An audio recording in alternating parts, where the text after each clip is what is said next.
ಯುದ್ಧದ effect silicon ಸಿಟಿಗೂ ತಡ್ತಾ ಇದೆ.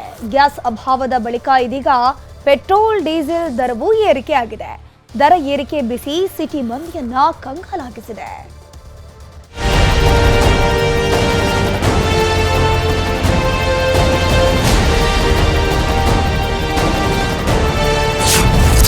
War effect petrol diesel ದರ ಏರಿಕೆ. ನಯಾರ ಬಂಕ್ಗಳಲ್ಲಿ ಬೆಲೆ ಹೆಚ್ಚಳ, ಜನ ಕಂಗಾಲು. ಇಸ್ರೇಲ್ ಇರಾನ್ ಮಧ್ಯೆ ಶುರುವಾದ ಯುದ್ಧವು ಕರುನಾಡಲ್ಲೂ ಅಲ್ಲೋಲ ಕಲ್ಲೋಲ ಸೃಷ್ಟಿಸ್ತಾ ಇದೆ. ಗ್ಯಾಸ್ ಟ್ರಬಲ್ಗೆ ಸಾಲು ಸಾಲು ಹೋಟೆಲ್ಗಳು ಬಂದ್ ಆಗಿವೆ. ಏಜೆನ್ಸಿಗಳ ಮುಂದೆ ನೂರಾರು ಮಂದಿ ಕ್ಯೂ ನಿಲ್ಲೋ ಪರಿಸ್ಥಿತಿ ಎದುರಾಗಿದೆ. ಈ ಮಧ್ಯೆ ಪೆಟ್ರೋಲ್ ಡೀಸೆಲ್ ಬೆಲೆ ಗಗನಕ್ಕೇರ್ತಿದೆ. ಇತ್ತೀಚೆಗಷ್ಟೇ ಶೆಲ್ ಹಾಗೂ ಪ್ರೀಮಿಯಂ ಪೆಟ್ರೋಲ್ ದರ ಏರಿಕೆ ಆಗಿತ್ತು. ಇದೀಗ ನಯಾರ ಪೆಟ್ರೋಲ್ ಬಂಕ್ಗಳಲ್ಲಿ ದರ ಏರಿಕೆ ಮಾಡಿ ಶಾಕ್ ಕೊಟ್ಟಿವೆ.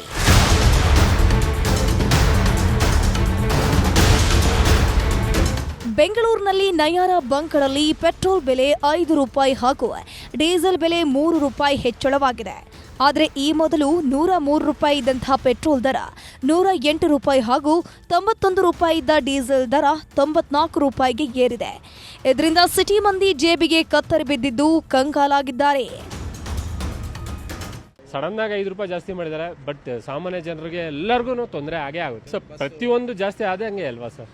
ಬಟ್ ಎಲ್ಲೋ ಏನು ವಾರ್ ಆಗ್ತಾ ಇರೋದು ಹೊಡ್ತಾ ಈಗ ಗೊತ್ತಾಗಲ್ಲ. ಮುಂದೆ ಹೋಗ್ತಾ ಹೋಗ್ತಾ ಪ್ರತಿಯೊಬ್ಬರಿಗೂ ಗೊತ್ತಾಗುತ್ತೆ ಅದ್ರ ಪರಿಣಾಮ ಬೀಳುತ್ತೆ. ಅಂದರೆ ಹೊರದೇಶಕ್ಕಿಂತ ನಮ್ಮ ದೇಶಕ್ಕೂ ಪರಿಣಾಮ ಬೀಳ್ತಾ ಇದೆ ಅಂತ ತುಂಬ ಸಲೀಸಾಗಿ ಗೊತ್ತಾಗುತ್ತೆ. ನೆಕ್ಸ್ಟ್ ಪೆಟ್ರೋಲ್ ಬೆಲೆ ಜಾಸ್ತಿ, ಗ್ಯಾಸ್ ಬೆಲೆ ಎಲ್ಲ ಜಾಸ್ತಿ ಆಗ್ಬಿಟ್ರೆ ಹಿಂಗೆ ಎಲ್ಲ ಜಾಸ್ತಿ ಆಗುತ್ತೆ. ಇವಾಗ ಟ್ರಾನ್ಸ್ಪೋರ್ಟ್ ಎಲ್ಲ ಜಾಸ್ತಿ ಮಾಡ್ತಾರಲ್ಲ, ಅದರಿಂದ ಎಲ್ಲನೇ ಜಾಸ್ತಿ ಆಗುತ್ತೆ. ಪೆಟ್ರೋಲ್ ಒಂದು ಜಾಸ್ತಿ ಆದರೆ ಎಲ್ಲನೇ ಜಾಸ್ತಿ ಮಾಡ್ಕೊಂಬರ್ತಾರೆ. ಇದರಿಂದ ಯಾರನ್ನ ಕೇಳಬೇಕು ನಾವು? ಯಾರನ್ನ ಕೇಳಬೇಕು? ನೀವು ಹೇಳಬೇಕು. ₹100 ₹150 ಪೆಟ್ರೋಲ್ ಆಗ್ಬಿಟ್ರೆ ಹೆಂಗೆ ಸರ್? ತುಂಬ ಪೆಟ್ರೋಲ್ ರೇಟ್ ಜಾಸ್ತಿ ಆಗಿದೆ. ಭಾಳ ತೊಂದರೆ ಆಗ್ತಾ ಇದೆ.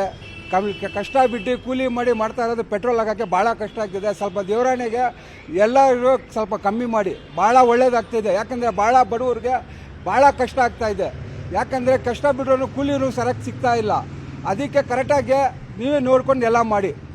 ದುಡಿಯೋವ್ರಿಗೆ ಭಾಳ ಕಷ್ಟ ಆಗ್ಬಿಡ್ತಾ ಇದೆ. ಸದ್ಯ ಶೆಲ್, ನಯಾರ ಸೇರಿದ ಖಾಸಗಿ ಪೆಟ್ರೋಲ್ ಕಂಪನಿಗಳು ಮಾತ್ರ ಪೆಟ್ರೋಲ್ ಡೀಸೆಲ್ ಏರಿಕೆ ಮಾಡಿವೆ. ಉಳಿದಂತೆ ಬಿಪಿಸಿಎಲ್, ಎಚ್ಪಿಸಿಎಲ್, ಐಒಸಿಎಲ್ ಸೇರಿದ ಸರ್ಕಾರಿ ಸ್ವಾಮ್ಯದ ತೈಲ ಕಂಪನಿಗಳಲ್ಲಿ ತೈಲ ಬೆಲೆ ಯಥಾಸ್ಥಿತಿಯಲ್ಲೇ ಇದೆ. ತೈಲ ಅಭಾವ ಹೀಗೆ ಮುಂದುವರೆದ್ರೆ ದರ ಮತ್ತಷ್ಟು ಏರಿಕೆಯಾಗೋ ಸಾಧ್ಯತೆ ಇದೆ. ಆಶಿಕ್ ಮುಲ್ಕಿ, ನ್ಯೂಸ್ 18.